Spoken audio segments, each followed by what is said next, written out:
ನಮಸ್ಕಾರ, news of ಹಿಂದೂಸ್ತಾನ್ಗೆ ಸ್ವಾಗತ. ನಾನ್ ತಾನಮ್ಮ. ವಿಜಯಪುರದ ಮಹಾನಗರದಲ್ಲಿ ಇದೇ ಆಗಸ್ಟ್ 23ನೇ ತಾರೀಕಿನಂದು ಒಂದು ಐತಿಹಾಸಿಕವಾಗಿರ್ತಕ್ಕಂಥ ಕಾರ್ಯಕ್ರಮಕ್ಕೆ ನಾವೆಲ್ಲರೂ ಕೂಡ ಸಾಕ್ಷಿ ಆಗೋಣ ಅನ್ನೋ ಉದ್ದೇಶಕ್ಕಾಗಿ ಒಂದು ಪತ್ರಿಕಾಗೋಷ್ಠಿಯನ್ನು ನಾವು ಕರೆದಿದ್ವಿ.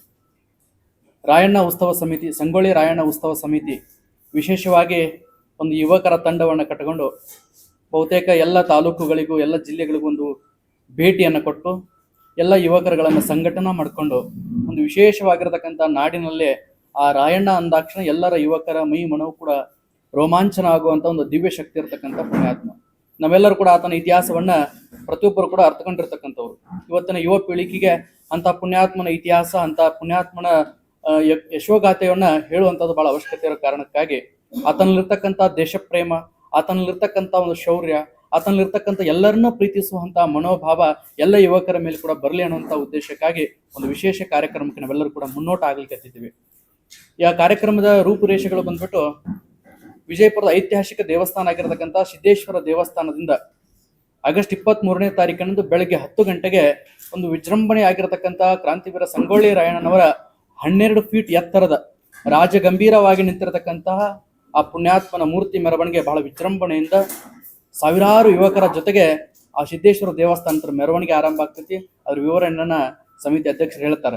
ಆದ್ರೆ ರಾಯಣ್ಣನ ಜಾತ್ರೆ ಮಾಡ್ಬೇಕಾಗಿತ್ತಂದ್ರೆ ಒಂದು ಸಂಕಲ್ಪ ಐತೆ ನಮ್ಮೆಲ್ಲರದು ಕೂಡ. ಹೆಂಗ ಸಂಕಲ್ಪ ಅಂತ ಕೇಳಿದ್ರ, ಕಳೆದ ಬಾರಿ ಈ ತಂಡವನ್ನ ಕಟ್ಕೊಂಡು ಆ ನಂದಗಡದ ಪುಣ್ಯ ಭೂಮಿಗೆ ಹೋಗಿ ಅಲ್ಲಿ ಒಂದು ಮಹಾರುದ್ರಾಭಿಷೇಕ ಮಾಡಿ ಒಂದು ಸಂಕಲ್ಪವನ್ನು ಮಾಡಿ ಬರ್ತೀವಿ. ಎಂತ ಸಂಕಲ್ಪ ಅಂತಂದ್ರೆ ಎಲ್ಲ ಯುವಕರುಗಳು ಕೂಡ ಸದೃಢವಾಗಬೇಕಾಗಿದೆ, ಎಲ್ಲ ಯುವಕರು ಕೂಡ ಸಂಘಟಿತರಾಗಬೇಕಾಗಿದೆ. ಮತ್ತೊಂದು ಮಗದೊಂದು ಎಲ್ಲ ವಿಷಯಗಳಿಗೆ ಅವರು ಯುವಕರುಗಳನ್ನ ಬಳಸ್ಕೊಂತಾರೆ. ಯಾಕಂದ್ರೆ ಸ್ವಾಮಿ ವಿವೇಕಾನಂದ ಅವ್ರ ಮಾತು ಹೇಳಿದ್ರಂತ, ಎಲ್ಲರೂ ಕೂಡ ಅರ್ಥಕೊಳ್ಳುವಂತ ಮಾತು ಏನಂತ ಕೇಳಿದ್ರೆ, ಕಲ್ಲಿನ ಪರ್ವತವನ್ನ ಕುಟ್ಟಿ ಪುಡಿ ಮಾಡುವಂತ ಶಕ್ತಿ ಯಾರ ಹತ್ರ ಐತಿ ಕೇಳಿದ್ರೆ ಆ ಯುವಕರ ಕೈಯೊಳಗೈತಿ. ಅಂತ ಯುವಕರನ್ನ ಮತ್ಯಾವುದೋ ಇದಕ್ಕೆ ಹೋಗೋದಕ್ಕಿಂತ ಆ ಪುಣ್ಯಾತ್ಮ ರಾಯಣ್ಣ ವೀರ ಧೀರ ಶೂರನಾಗಿರ್ತಕ್ಕಂಥ ರಾಯಣ್ಣನ ಹೆಸರ ಮೇಲೆ ಎಲ್ಲ ಯುವಕರುಗಳನ್ನ ಸಂಘಟನಾ ಮಾಡೋಣ. ಆ ಎಲ್ಲ ಯುವಕರಿಗೂ ಕೂಡ ಒಂದು ಉತ್ತಮವಾಗಿರತಕ್ಕಂಥ ಮಾರ್ಗದರ್ಶನ ದಾರಿಯನ್ನು ತಿಳಿಸಿಕೊಡೋಣ ಅಂತ ಉದ್ದೇಶಕ್ಕಾಗಿ ನಾವು ಕಾರ್ಯಕ್ರಮವನ್ನು ಹಮ್ಮಿಕೊಳ್ಳಲಾಗಿದೆ. ಇನ್ನೊಂದು ವಿಶೇಷವಾಗಿ ಆ ರಾಯಣ್ಣನ ಮೂಲ ನೆಲೆ ಇದು ವಿಜಯಪುರ ಜಿಲ್ಲೆ ಅನ್ನುವಂಥದ್ದು ನಮಗೆ ಇತ್ತೀಚೆಗೆ ನಮ್ಮೆಲ್ಲರಿಗೂ ಕೂಡ ಅರಿವಾಯ್ತು. ಯಾಕಂತ ಕೇಳಿದ್ರೆ ಆ ಪುಣ್ಯಾತ್ಮ ಬೆಳಗಾವಿ ಜಿಲ್ಲೆಯ ನಂದಗಡದಲ್ಲಿ ಆತನನ್ನು ನೇಣಿಗೆ ಹಾಕಿ ಅಲ್ಲಿ ಸಮಾಧಿ ಮಾಡಿದ್ರು ಕೂಡ ಕೆಲವೊಂದಿಷ್ಟು ಅವರ ಪೂರ್ವಿಕರು ಇರತಕ್ಕಂಥ ಕುರುಹುಗಳು ಅದೇ ವಿಜಯಪುರ ಜಿಲ್ಲೆಯ ರೂಗಿ ಅನ್ನುವಂಥ ಹಿರೇರೂಗಿ ಅನ್ನುವಂಥ ಗ್ರಾಮದಲ್ಲಿ ಅವ್ರ ಪೂರ್ವಿಕರು ಇದ್ರು ಅನ್ನುವಂಥ ಪುರಾವೆಗಳು ನಮ್ಗೆ ಸಿಕ್ಕಾಗ ಬಹಳ ಆನಂದ ಅನಿಸ್ತು, ಬಹಳ ಖುಷಿ ಅನಿಸ್ತು.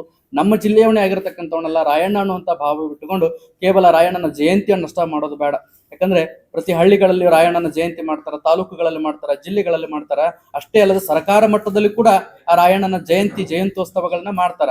ಆದ್ರೆ ವಿಶೇಷವಾಗಿ ರಾಯಣ್ಣನ ಜಾತ್ರೆಯನ್ನ ಮಾಡೋಣ ಅನ್ನುವಂಥ ಒಂದು ಸಂಕಲ್ಪ ಬರ್ತೈತಿ. ಯಾಕಂತ ಕೇಳಿದ್ರೆ ನಾವೆಲ್ಲರೂ ಕೂಡ ದೈವ ಆರಾಧಕರಾಗಿರ್ತಕ್ಕಂಥವ್ರು.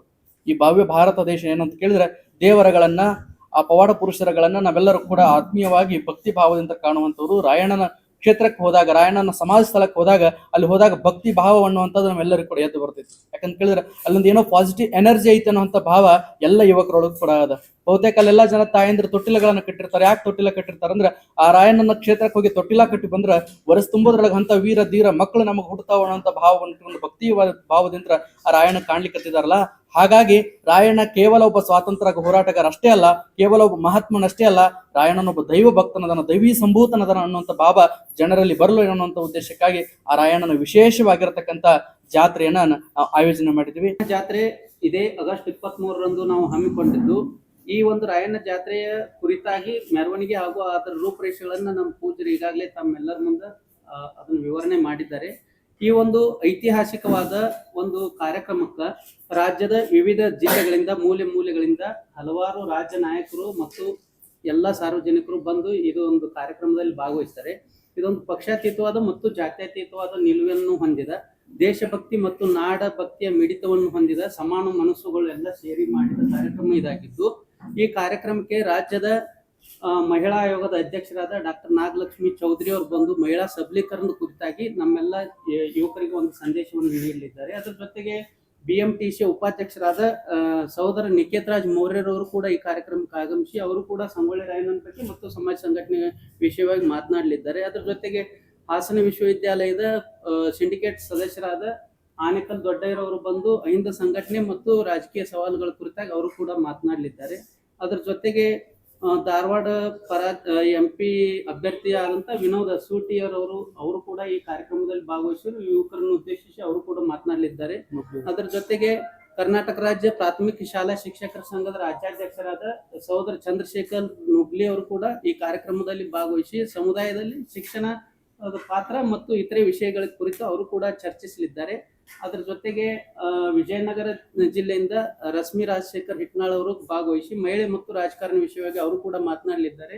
ಅದರ ಜೊತೆಗೆ ಇನ್ನೂ ಹಲವಾರು ವಿನಯ್ ಕುಮಾರ್ ಜೀಬಿರವರು ಅಂದ್ರೆ ರಾಜ್ಯದ ಎಲ್ಲಾ ಸ್ಪರ್ಧಾರ್ಥಿಗಳಿಗೆ KS ಮತ್ತು IAS ತರಬೇತಿ ನೀಡ್ತಿರ್ತಕ್ಕಂಥ ಇನ್ಸೈಟ್ಸ್ ಅಕಾಡೆಮಿ ಅನ್ನೋ ಒಂದು ಅಕಾಡೆಮಿ ಅಧ್ಯಕ್ಷರಾದ ವಿನಯ್ ಕುಮಾರ್ ಜೀಬಿರವರು ಸ್ಪರ್ಧಾತ್ಮಕ ಪರೀಕ್ಷೆಗಳ ಕುರಿತಾಗಿ ಮತ್ತು ಇತರೆ ವಿಷಯಗಳ ಕುರಿತಾಗಿ ಅವರು ಕೂಡ ಮಾತನಾಡಲಿದ್ದಾರೆ. ಮಾಜಿ ಜಿಲ್ಲಾ ಪಂಚಾಯತ್ ಸದಸ್ಯರಾದ ಶಿವಮೊಗ್ಗ ಜಿಲ್ಲೆಯ ಯುವ ನಾಯಕರಾದ ಸಹೋದರ KE ಕಾಂತೇಶ್ ರವರು ಈ ಕಾರ್ಯಕ್ರಮದಲ್ಲಿ ಭಾಗವಹಿಸಿ ಅವರು ಕೂಡ ಯುವಕರನ್ನು ಉದ್ದೇಶಿಸಿ ಮಾತನಾಡಲಿದ್ದಾರೆ. ಅದರ ಜೊತೆಗೆ ಇನ್ನೂ ಹಲವಾರು ಗಣ್ಯರು ಕೂಡ ಈ ಕಾರ್ಯಕ್ರಮದಲ್ಲಿ ಭಾಗವಹಿಸಲಿದ್ದಾರೆ. ಇದು ಸಂಪೂರ್ಣವಾಗಿ ವೃತ್ತಿಪರ ರಾಜಕಾರಣಿಗಳಿಂದ ಹೊರತಾದ ಮತ್ತು ಪಕ್ಷಗಳಿಂದ ಹೊರತಾದ ಎಲ್ಲಾ ಸ್ವಾತಂತ್ರ್ಯ ಹೋರಾಟದ ಹಿನ್ನೆಲೆಯನ್ನು ಹೊಂದಿದಂತ ರಾಯಣ್ಣನ ಅಭಿಮಾನವನ್ನು ಕುರಿತು ಅಭಿಮಾನ ಪಡುವಂತ ಯುವ ಮನಸ್ಸುಗಳು ಎಲ್ಲ ಈ ಕಾರ್ಯಕ್ರಮಕ್ಕೆ ಭಾಗವಹಿಸಲು ತಮ್ಮೆಲ್ಲ ಮುದ್ರಣ ಮತ್ತು ದೃಶ್ಯ ಮಾಧ್ಯಮದ ತಮ್ಮೆಲ್ಲ ಮಿತ್ರರ ಪರವಾಗಿ ಈ ಮಾಧ್ಯಮದ ಪರವಾಗಿ ಎಲ್ಲಾ ರಾಜ್ಯದ ಸಾರ್ವಜನಿಕರನ್ನ ಈ ಕಾರ್ಯಕ್ರಮಕ್ಕೆ ತಮ್ಮ ಮಾಧ್ಯಮದ ಮೂಲಕ ಆಹ್ವಾನಿಸುತ್ತೇವೆ. ಮುಂದಿನ ಭವಿಷ್ಯದ ನಾಯಕರನ್ನ ಹುಟ್ಟಿಸುವಂತ ನಿಟ್ಟಿನಲ್ಲಿ ಈ ಒಂದು ಕ್ರಾಂತಿಯನ್ನ ಮಾಡಲಿ ಎಲ್ಲ ನುರಿತ ರಾಜ್ಯ ಮತ್ತು ಜಿಲ್ಲೆಯ ನುರಿತ ನಮ್ಮ ಸಮುದಾಯದ ಜನರನ್ನ ಕರೆಸಿ ಆ ಜನರಿಗೆ ಒಂದು ಅವೇರ್ನೆಸ್ ಆಗಲಿ ಅನ್ನೋ ಕಾರ್ಯಕ್ರಮ. ಈಗ ರಾಯಣ್ಣವರ ಜೀವನ ಮಾಡುದು ರಾಯಣ್ಣನ ಚರಿತ್ರೆ ಇಡೀ ದೇಶಕ್ಕೆ ಗೊತ್ತು, ಯಾರು ಕೂಡ ಮರಿಲಾರದು. ರಾಯಣ್ಣನ ಒಂದು ವಿಚಾರವನ್ನ ನಾವು ಸಾಮಾನ್ಯವಾಗಿ ಮಹಾಪುರುಷರವನ್ನ ತಗೊಂಡಾಗ ನಾವು ಬರೀ ನಮ್ಮ ಸಮಾಜಕ್ಕಷ್ಟ ಮೀಸಲಲ್ಲ, ರಾಯಣ್ಣ ಅವೆಲ್ಲರಿಗೂ ಗೊತ್ತಿರುವಂತದ್ದು, ಎಲ್ಲ ಸಮುದಾಯ ಪ್ರೀತಿಸುವಂತ ಮತ್ತು ಗೌರವಿಸುವ ನಾವು ಯಾರ ಮಕ್ಕಳು ಕೂಡ ದೇಶ ಬರಲಾರದಂತ ದಿನವನ್ನ ಆಗಸ್ಟ್ 15 ಮತ್ತು ಜನವರಿ 26 ನೆನಪಿಡುವಂತ ದಿವಸವನ್ನ ಸೃಷ್ಟಿ ಮಾಡಿ ಹೋದಂತದ್ದು. ಈಗಿನ ಯುವ ಪೀಳಿಗೆಗೆ ನಮ್ಮ ಪೂಜರು ಹೇಳಿದಂಗ ತೊಟ್ಲ ಕಟ್ಟಿ ನಮಗ ಅಂತ ರಾಯಣ್ಣ ಅಂತ ಮಕ್ಕಳು ಹುಟ್ಲಿ ಅನ್ನುವುದನ್ನ ಬೇಡ್ಕೊಂಡು ಬರುವಂತ ಜನರಿಗೆ ಮನೆ ಮನೆಗೂ ಒಬ್ಬ ರಾಯಣ್ಣ ಹುಟ್ಟಿ ದೇಶಾಭಿಮಾನ ಬೆಳೀಲಿ ಅನ್ನುವಂತ ಉದ್ದೇಶವನ್ನ ನಾವು ಆ ಕಾನ್ಸೆಪ್ಟ್ ಅನ್ನ ಇಟ್ಟುಕೊಂಡು ಜನರಲ್ಲಿ ಜಾಗೃತಿ ಮೂಡಿಸುವಂತದ್ದು.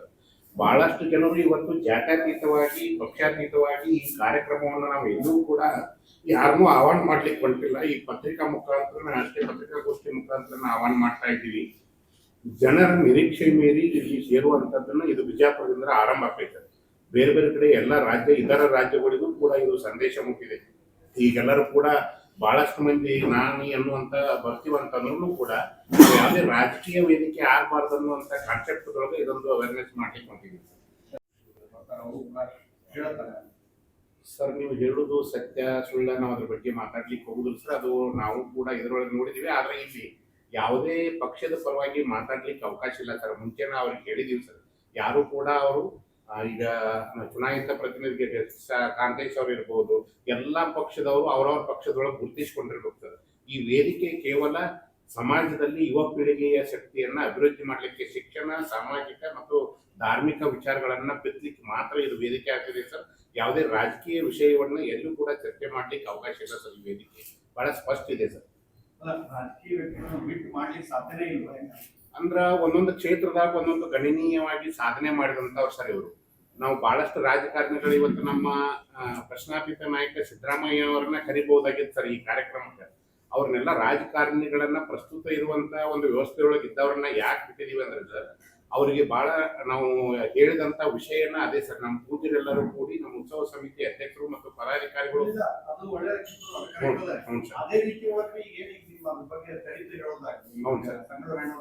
ಅವರೆಲ್ಲ ರಾಜಕೀಯೇತರವಾಗಿದ್ದಾರೆ ಪಕ್ಷದಾಗ ಗುರುತಿಸ್ಕೊಂಡಿರ್ತಾರ ಬಹುತೇಕ ಎಲ್ಲರೂ ಕೂಡ. ಆದರೆ ಈ ಕಾರ್ಯಕ್ರಮದ ಉದ್ದೇಶ ಆಕ್ಟಿವ್ ಆಗಿ ಸದ್ಯಕ್ಕೆ MLA MP ಮಿನಿಸ್ಟರ್ ಇಲ್ಲದೆ ಇರೋರನ್ನ, ಯಾಕಂತ ಕೇಳಿದ್ರೆ ಯಾರೊಬ್ರು MLA ಅವ್ರು ಬಂದು ಅಥವಾ ಯಾವ್ದಾದ್ರು MP ಅವ್ರು ಬಂದು ವೇದಿಕೆ ಮೇಲೆ ಕುಂತಾಗ ಅದು ರಾಜಕೀಯ ತಿರುವು ತಗೋತೈತೆ ಅನ್ನೋ ಒಂದು ಉದ್ದೇಶಕ್ಕಾಗಿ ಸದ್ಯಕ್ಕೆ ಯಾರು ಅಧಿಕಾರದಾಗ ಇರದೇ ಇರೋರು, ರಾಜಕೀಯವಾಗಿ MLA MP ಮಿನಿಸ್ಟರ್ ಯಾರ್ದು ಇಲ್ಲದೆ ಇರೋರನ್ನ ಕರೆಯುವಂತ ಪ್ರಯತ್ನ ಇರುತ್ತೆ. ಅದಕ್ಕೆ ಆಗ್ಲೇ ನಾವು ಮಾತಾಡುವಾಗ ವೃತ್ತಿಪರ ರಾಜಕಾರಣದಿಂದ ಹೊರಗಿಟ್ಟು ಮಾಡಕತ್ತೀವಿ ಅಂತ ಹೇಳಿದ್ರಿ. ವೃತ್ತಿಪರ ರಾಜಕಾರಣ ಬೇರೆ, ಪ್ರತಿಯೊಬ್ಬರಿಗೂ ಒಂದು ವೈಯಕ್ತಿಕ ಜೀವನ ಅಂತ ಇರ್ತೈತಿ. ಅವ್ರವ್ರು ಮಾಡೋ ಪಕ್ಷಗಳು ಬೆಂಬಲಿಸೋದು ಬೇರೆ ಇರ್ತೈತಿ. ಆ ವೈಯಕ್ತಿಕ ನಾವ್ ಇಲ್ಲಿ ತಗೊಳ್ಳಲ್ಲ. ನಮ್ಮ ಉದ್ದೇಶ ಏನು, ಈ ಕಾರ್ಯಕ್ರಮದ ಮೂಲ ಉದ್ದೇಶ ಏನಂತಂದ್ರ ದುಶ್ಚಟಗಳಿಗೆ ಬಲಿಯಾಗಿ ಇವತ್ತು ಬೇರೆ ಬೇರೆ ರೀತಿಯಲ್ಲಿ ಯುವಶಕ್ತಿ ಪೋಲಾಗಿ ಹೊಂಟೈತಿ. ಅವಕ್ಕೆ ರಾಯಣ್ಣನ ಆದರ್ಶ ಬೆಳೆಸಬೇಕು, ರಾಯಣ್ಣನ ಸಂದೇಶಗಳನ್ನು ಕೊಡಬೇಕು.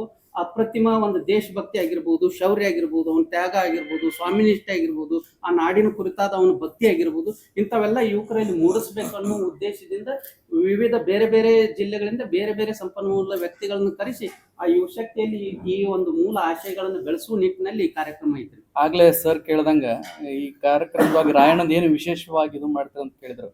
ಬಹುತೇಕ ಬೆಳಗಾವಿಯಲ್ಲಿ ರಾಯಣ್ಣ ರಾಕ್ ಗಾರ್ಡನ್ ಅಂತ ಗಾರ್ಡನ್ ಮಾಡಿದ್ದಾರೆ. ಅಲ್ಲಿ ಸಂಶೋಧಕರೊಬ್ರು ಇದ್ದಾರೆ, ಬಸವರಾಜ್ ಅಂತೇಳಿ. ಬಹುತೇಕ ಅವರು ಬಹಳ ವಿವರವಾಗಿ ರಾಯಣ್ಣನ ಚರಿತ್ರೆಯನ್ನ ಸಂಶೋಧನೆ ಮಾಡಿ ನಮಗೂ ಗಣ್ಯಾಗ ನಾನು ಒಂದು ವಿಷಯ ಪ್ರಸ್ತಾಪ ಮಾಡಿದೆ. ರಾಯಣ್ಣರ ಮೂಲ ನೆಲೆ ಅವ್ರ ಪೂರ್ವಿಕರು ಇರ್ತಕ್ಕಂಥದ್ದು ಬಿಜಾಪುರ ಜಿಲ್ಲೆಯ ರೂಗಿ ಅಂತ ನಾನು ಹೇಳಿದೆ. ರೂಗಿ ಹೋಗಿ ಅಲ್ಲಿ ಅವ್ರ ಬೆಳಗಾವಿಯಲ್ಲಿ ಅವ್ರ ಹಿರಿಯರು ನಿಂತಾಗ ರೋಗಣ್ಣವರು ಅಂತ ಕನ್ವರ್ಟ್ ಆಗಿದ್ದು ಇತಿಹಾಸದಲ್ಲಿ ಅವ್ರು ಬರೆದಿದ್ರು. ಅವ್ರನ್ನ ಕರೆಸಿ ಸಾಧ್ಯ ಆದಷ್ಟು ಅವರಿಂದಲೂ ಕೂಡ ಜನರಿಗೆ ಅವ್ರ ಇತಿಹಾಸದ ಅರಿವಾಗ್ಲಿ, ಅವ್ರು ಸಂಶೋಧನೆ ಮಾಡಿ ಇಟ್ಕೊಂಡಿದ್ದಾರೆ, ಪುಸ್ತಕಗಳನ್ನ ಇಟ್ಕೊಂಡಾರ. ಅವರಿಂದ ಪುಸ್ತಕಗಳನ್ನು ಕೂಡ ಅಲ್ಲಿ ಬಂದಿರತಕ್ಕಂತ ಜನರಿಗೆ ಆಗಿರ್ಬೋದು, ಗೆಸ್ಟ್ಗಳಿಗೆ ಕೊಡುವಂತ ಕೆಲಸ ಮಾಡ್ತಿರ್ತೀವಿ. ಅದು ಇಲ್ಲಿ ಹತ್ತಿರಕ್ಕೆ ನಾಗಟನ್ ಅಂತ ಬರ್ತಲ್ರಿ ಬಿಜಾಪುರದ, ಅದು ಮೂಲ ಊರು, ಅವ್ರ ಪೂರ್ವಿಕರು ರಾಯಣ್ಣನ 3ನೇ ತಲೆಮಾರಿನ ಊರು ಇದು ಹತ್ತಿರಕ್ಕೆ ನಾಗಟನ. ಅಲ್ಲಿಂದ ಅವ್ರ ಮನೆದೇವರು ರೂಗಿ ಜಟ್ಟಿಂಗರಾಯ.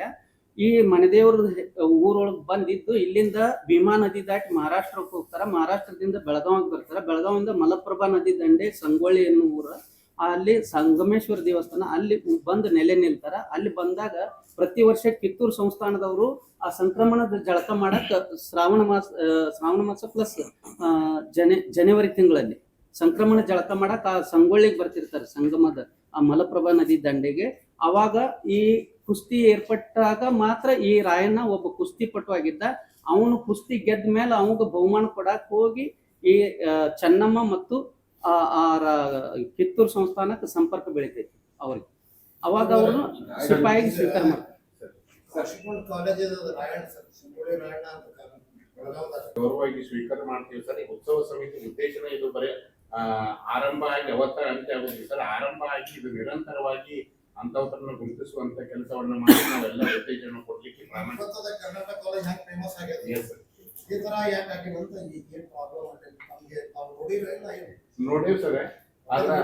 ಹ್ಞೂ ಸರ್, ಹಿತಾಸಕ್ತಿ ಕಡಿಮೆ ಇದೆ ಸರ್. ಈಗ ಅದಕ್ಕೆ ಈಗ ಟೀಮ್ ಇದು ಎಲ್ಲರೂ ಈ ಟೀಮನ್ನ ಬಹಳ ಈಗ ನಮ್ಮ ಪೂಜ್ಯರು ನಿರಂತರವಾಗಿ ಎಲ್ಲಾ ಹಳ್ಳಿಗಳಿಗೂ ಕೂಡ ನಿರಂತರವಾಗಿ ಯಾವುದೇ ಕೂಡ ಅವ್ರಿಗೆ ಯಾವುದೋ ಸ್ವಾರ್ಥ ಇಲ್ಲ ಅನ್ನೋದು ಈ ಮನೋಭಾವನೆಯನ್ನ ಇಟ್ಕೊಂಡನ್ನ ಕೆಲಸ ಮಾಡ್ತಾ ಇದ್ದಾರೆ.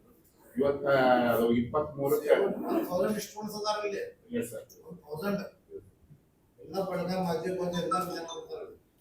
ಅದನ್ನ ನಾವೆಲ್ಲರೂ ಗಮನದಾಗ ಇಟ್ಕೋತೀವಿ ಸರ್. ಸಲಹೆ ರಾಜಕೀಯೇತರವಾಗಿ ನಾಗ್ಲಿ ಹೇಳ್ದಂಗೆ ಯಾವ್ದು ರಾಜಕೀಯದವ್ರ ಮುಂದೆ ಪಟ್ಟಿ ಎತ್ತಿ ಆ ತರ ಮಾಡ್ಲಿಕ್ಕೈತಿಲ್ಲ.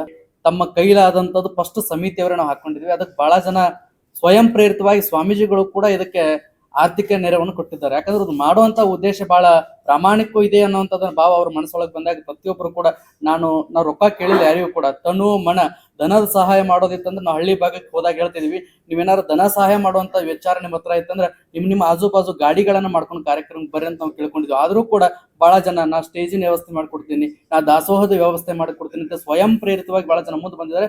ಮೊದಲು ಈ ಸಮಿತಿಯವರೇ ಇದಕ್ಕೊಂದಿಷ್ಟು ಮುಂದುಗಳು ಹಾಕೊಂಡಿದ್ದಾರೆ.